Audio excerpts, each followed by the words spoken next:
السلام علیکم، میں آپ کا بھائی شاہنواز جنت پھر سے ایک نئے ویڈیو میں خیر مقدم کرتا ہوں۔ تو آج ہم ایک پروگرام میں جا رہے ہیں۔ ایک بچہ ہے جس نے حفظ کیا ہے، یعنی قرآن کو میمورائز کیا ہے، تو اس کے لیے ایک پروگرام رکھا گیا۔ تو چلیے دیکھتے ہیں کیسا پروگرام ہے اور آپ لوگ کو بھی دکھاتے ہیں، اور اگر چینل پہ نئے ہیں تو سبسکرائب ضرور کر لیں۔ تو چلیے چلتے ہیں ہم لوگ پروگرام میں۔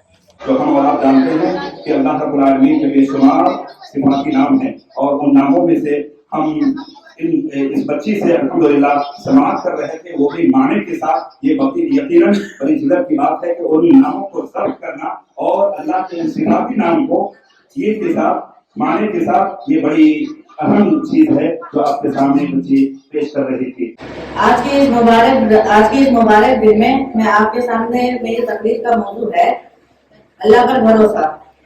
اگر ہم لوگ اللہ پر بھروسہ کریں گے تو اللہ ہم کو جو دینے والا ہے، اللہ ہم کو سے دو گنی چیزیں دے گا۔ اور اللہ تعالیٰ نے قرآن پاک میں صبر کے مناسب ایک آیت فرمائی ہے سورہ بقرہ کی، یا ایھا الذین آمنوا استعینوا بالصبر والصلاۃ ان اللہ مع الصابرین۔ اے ایمان والو، نماز اور صبر کے ذریعے اللہ سے مدد طلب کرو، بے شک اللہ صبر کرنے والوں کے ساتھ ہے۔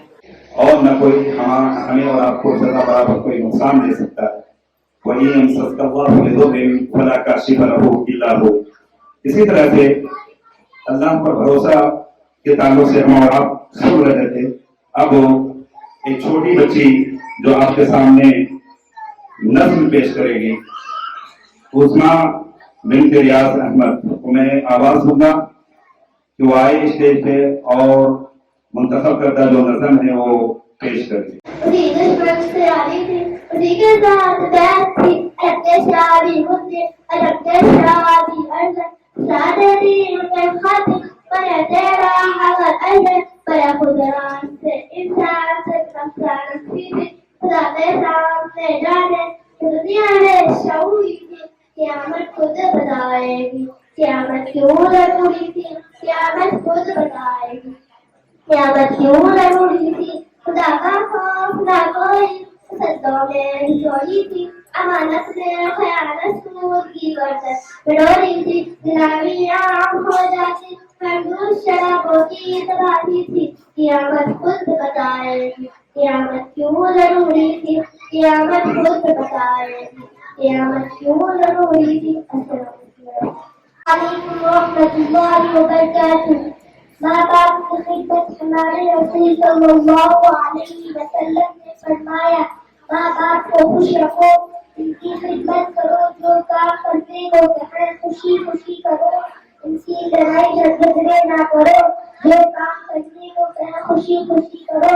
یاد رکھو یہ نصیحت پر ماں باپ کی اطاعت ہے، تم کبھی نہ کرو ان کو ناخوش، ان کے قدموں میں جنت ہے۔ السلام علیکم۔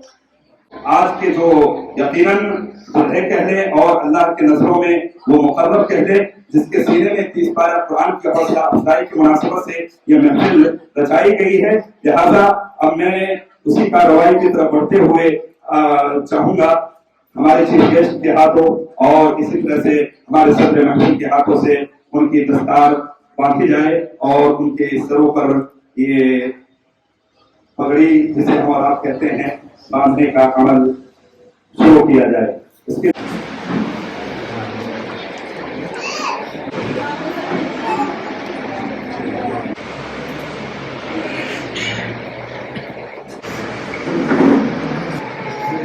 ماشاء اللہ یہ دکان کا سلسلہ ختم ہوا۔ اب میں حافظ امیر حمزہ جس کے آخری سبق اس کا بچا ہوا ہے جو آپ تمام احباب کے سامنے وہ سنائے گا، لہذا اب اس کی کارروائی کی طرف بڑھتے ہوئے میں حافظ امیر حمزہ سلمہ کو میں آواز دوں گا کہ آپ اپنے منتخب کردہ جہاں سے سبق آپ کا بچا ہوا ہے وہ آپ تمام سامعین و سامعات کے سامنے آپ سنا کر کے قرآن مجید کی تکمیل کریں۔ اس میں بسم اللہ الرحمن الرحیم، قل هو اللہ احد اللہ الصمد لم یلد ولم یولد ولم یکن له کفوا احد۔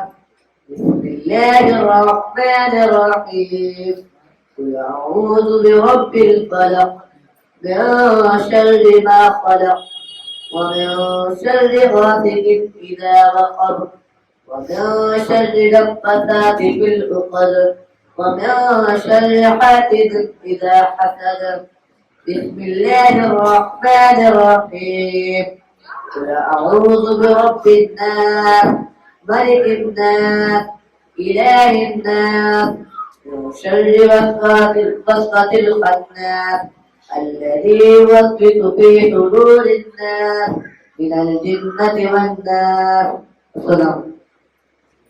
قرآن کی عظمت کی مناسبت سے کسی کہنے والوں نے کہا تھا کہ دشمن ہٹا نہ پائے گا عظمت قرآن کی، دشمن ہٹا نہ پائے گا عظمت قرآن کی، کرتا ہے حق تعالیٰ حفاظت قرآن کی. تم کو ملے گی ساری جہاں کی محبتیں، تم کو ملے گی ساری جہاں کی محبتیں، دل میں بسا لو اپنے محبت قرآن کی. سمجھ رہا تھا وہ بچہ اس مدرسے کا بیمار ہے، نہیں آ سکا ہے، لیکن ابھی اس بچے پر میری نگاہ پڑ رہی ہے جس کو اللہ رب العالمین نے آنکھ کی بینائی سے معذور رکھا ہے، آنکھ سے دیکھ نہیں سکتا ہے. وہ قرآن کو چھوڑ کر کے بڑے حروف والے ٹیپ میں وہ حفظ کرتا ہے، بڑی ایک بات ہے. اور وہ آنکھ پر رکھا ہے صرف 3 مہینے کے اندر. وہ بھی آپ کے سامنے خواہش رکھتا ہے کہ اپنے چند آیتوں کی تلاوت کو آپ کے سامنے رکھے.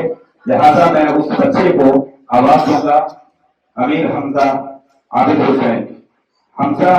حسین کو کہ وہ آئے اور مہمان کے سامنے اپنی چند آیتوں کی تلاوت سنائے.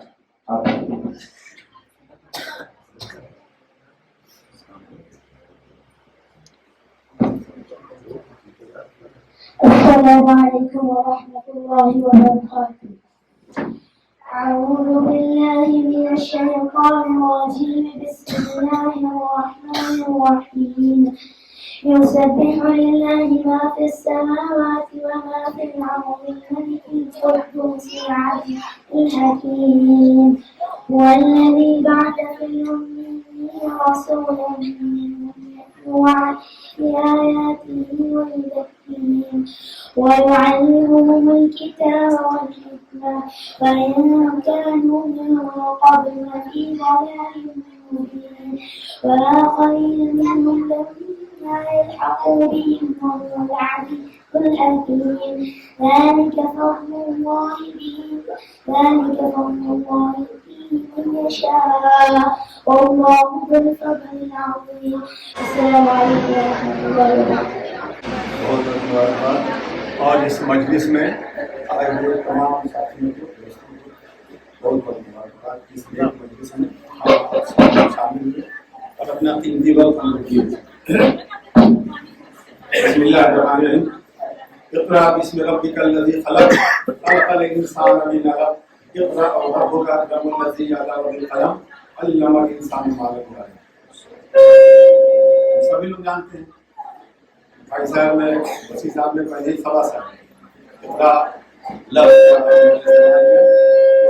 5 آیتیں ہم نے پڑھی. اس سورہ کا نام ہے علق. علام علق میں اردو میں اس کو خون کا پھٹکا بولتے ہیں. خون کا پھٹکا. انگریزی میں اسے ہم نے دیکھا اس میں بلڈ کلوٹ لکھا. ہم جانتے ہیں کہ جب اسپرمیٹوزوا اوون میں جا کے ملتا ہے تو جو زائگوٹ بنتا ہے پہلے میں وہ خون کی شکل میں ہو جاتا ہے. اسی لیے اس کو خون کی کھٹک بولا. انسان کا جو وجود آیا جو پیدا ہوا جو بنا بنیاد میں ڈالی گئی اسی علق عربی کا لفظ ہے اس میں ڈالا گیا. آج یہ بچہ جو حافظ بنا اور اس کا دور ہوگا پھر تجویز ہوگا تب جا کے لگے گا کہ ہاں ایک مکمل قرآن کا علم رکھنے والا ایک حافظ جو ہے تیار ہو. بنا دور کے اور بنا تجویز کے لگے گا کہ ادھورا. ہمارے یہاں اسلام میں جو بھی حافظ قرآن ہوتا ہے اس کے بارے میں بہت ساری خوبیاں نبی صلی اللہ علیہ وسلم نے بتائی, صحابہ نے بتایا اور ہمارے ساتھیوں نے بھی بتایا. لیکن قرآن حفظ کر لینے سے اور اس پر عمل نہ کیے اتنا ہی اس کا برعکس ہوگا. جتنے ثواب کی امید یا جو ہم جانتے ہیں اگر اس پر عمل نہیں کیے تو اس کے کتنے گنے جس کے برعکس گناہ ہوتے ہیں بچے کے لیے بھی، والدین کے لیے بھی اور استاد کے لیے بھی، کہ آپ نے صرف رٹن ودیا والا کام کرا دیا یا اس میں آپ نے اچھی باتیں سکھائیں بتائیں، اس کی اچھی تربیت کی. صرف رٹن ودیا سے کام نہیں ہوگا، اس کی تربیت کیونکہ بہت سارے چھوٹے چھوٹے مدرسے میں اس طرح کے جہاں 10-20 بچے پڑھ رہے ہیں، کچھ عالم بن رہے ہیں، کچھ حافظ بن رہے ہیں. دو چار کو ہم جانتے ہیں کہ ہمارے محلہ میں بھی ایک ہے درم گلی یا گل گلی، کیا بولتے ہیں، رام گلی. کچھ بچے ہمارے یہاں بھی آئے ہوئے تھے. عموماً پڑھنے اڑھنے کے لیے 5-10 بچوں کو بلایا جاتا ہے، تو اس میں جو ہم نے 2-4 لوگوں کا امتحان لیا تو لگ بھگ سبھی فیل کرے. بتایا یہ گیا کہ ان کا دور ابھی مکمل نہیں ہوا، ابھی جسٹ کسی کا پورا ہوا ہے، کسی کا ہونے والا ہے. تو شروع کے حصہ سے بھی جو ہم نے پوچھ پاچھ کیا تو اس میں میکسیمم فیل کرے. اور جو پڑھنے آئے تھے، پڑھنے کے دوران دیکھ رہے ہیں کہ سب موبائل میں ویست ہیں. جو استاد ان کے آئے تھے اسی میں جو مکمل کر لیے ہیں ان کا بھی وہی حال تھا، اور جو ان کے بعد والے تھے ان کا بھی وہی حال. اپنے بیچ میں جب تھوڑا سا عادت ہے ٹوک ٹاک کرنے کی، تو اسی عادت کے تحت ہم نے کہا بھیا آپ قرآن شریف بھی اب پڑھنے آئے ہیں، تلاوت کرنے آئے ہیں کہ موبائل میں لگے ہوئے ہیں، آپ خود کنسنٹریٹ نہیں کر پا رہے ہیں کہ آپ کا چلا جو پارٹی چھوٹی بڑی ہے، کیسے کیا ہوگا اس کا؟ تو تربیت نہیں ہونے سے یہ سب کمیاں جو بیچ میں ہی بچپنے میں ہی اس کو آپ نہیں سدھاریے گا تو جوان ہونے کے بعد کیا سو رہے ہیں. ایک چھوٹی سی کہانی اپنے بارے میں بتاؤں گا، کیونکہ 3.5 سال میری بھی تعلیم مدرسوں میں ہوئی، الگ الگ مدرسوں میں، مطلب 4 مدرسے میں. پہلے مدرسہ میں ہم کلکتہ میں گئے، وہاں لے گئے، وہاں اس وقت کلاس 3 میں پڑھتے تھے، وہاں اسکول سے چھڑا کے لے گئے مدرسہ میں لے گئے. استاد قرآن شریف پڑھوائے، سنے تو لڑکا ٹھیک ٹھاک ہے، اس کو حافظ بنایا جا سکتا ہے. 2-3 دن کے بعد ابا جب آئے تو حافظ جی نے کہا کہ آپ کا لڑکا قرآن شریف ٹھیک پڑھتا ہے، اس کو فکس کر حافظ بنایا جائے. ان سے پوچھ لیجیے. ہم سے پوچھا گیا، استاد نے پوچھا بنے گے. تو عموماً ہر بچے کو عظیم تک تو یاد رہتا ہی ہے، علی کلام علم سے عظیم تک موٹا موٹی یاد رہتا ہے. مجھے بھی یاد تھا، شاگرد تک یاد تھا. تو حافظ جی سنے، کہا کہ آپ کا سبق عظیم تک ہے، کل حافظ. ہم نے کہا کہ حافظ جی ہم کو تو یاد ہے. کہا وہ یاد ایسے نہیں چلے گا، بڑھیا سے پڑھیے گا، کل آپ کی سنیں. تو ہم نے 2 بار اور پڑھ لیا. کل جب حافظ جی کو سنا ہے، حافظ جی بجائے کچھ سدھار کریں یا بولیں تو 4 چھڑی کھینچ لیے. اور حافظ جی کتنا چھڑی کھینچتے تھے پہلے، جو مار کھائے ہوئے مولوی سے جان رہے ہیں اتنی طاقت سے کھینچ کھانچ کے کھجور کی چھڑی یا بانس کی کرچی سے. یہ 4 چھڑی کا جو علاج پہلے ہی دن ہو گیا، اس دن سے ہم بھول گئے کہ بھائی حافظ کو بننا ہے. تو اب ہم نے ترنت حافظ جی سے کہا کہ اب ہم نے صحیح نہ ہونے والا ہے، ہم کو جو پہلے پڑھنا تھا ہم کو وہی پڑھائیے. لاکھ حافظ جی تیل لگاتے رہ گئے، ہم تیل لگائے نہیں، مانے نہیں، اور نصیب میں تھا نہیں میرے. اس لیے ہم حافظ جی سے ضرور کہیں گے یا جو بھی استاد ہے کہ بچے کو چھڑی کے بجائے تھوڑا پیار سے، اچھی تربیت سے تھوڑا اس کی ذہن سازی کرے، اس کو اچھی تربیت دے. ہم کو لگتا ہے کہ جو ہم بدنصیب رہ گئے اس معاملے میں، باقی بچہ کم سے کم اس طرح سے نہ رہے. پھر ہمارا لائن اوپر والے نے جو بدل دیا ہے، 4 سال مدرسہ میں پڑھ گئی، لوگ چلے آئے، جو یہاں آنے پر چلے آئے. اللہ کی مہربانی. تو وقت بہت کم ہے، 2 منٹ میں ہم ختم کریں گے. یہ تو بڑا اچھا اقبال کا شعر مولانا نے پڑھا تھا کہ بتائیے اقبال صاحب کو گئے ہوئے کتنا سال ہو گئے؟ 75 سے 80 سال ہو گئے ہوئے. اس زمانے میں بھی ان کے اندر جو ملی فکر تھی کہ سجدوں سے تیرے کیا ہوا صدیاں گزر گئی، سجدوں سے تیرے کیا ہوا صدیاں گزر گئی.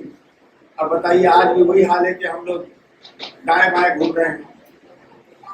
اور شیشہ ٹوٹ جاتا ہے پتھر کی چوٹ سے، پتھر ہی ٹوٹ جائے وہ شیشہ تراش. کردار گڑھنے میں ہم لوگوں نے دھیان نہیں دیا. علم ابھی میں نے سورہ الگ کی آیت آپ کو پڑھی، اقرا بسم اللہ، پہلی آیت جو نبی صلی اللہ علیہ وسلم پر نازل ہوئی. اور اقرا تو جان رہے ہیں کیونکہ ہندو بھی بیچارہ ہمارا جو ہے وہ بھی سیکھ ساکھ کے چلا آتا ہے.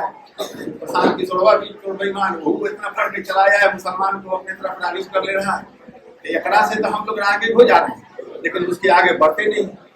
تعلیم کا جو معیار ہونا چاہیے اس کو جب تک آپ تربیت سے نہیں جوڑیے گا وہ تعلیم بے عمل ہو جائے گی. کیونکہ وہ تربیت ہی ہے، یہ وہی سانچہ ہے جس میں ہم پھلتے ہیں یا ہمارے بچے پھلتے ہیں.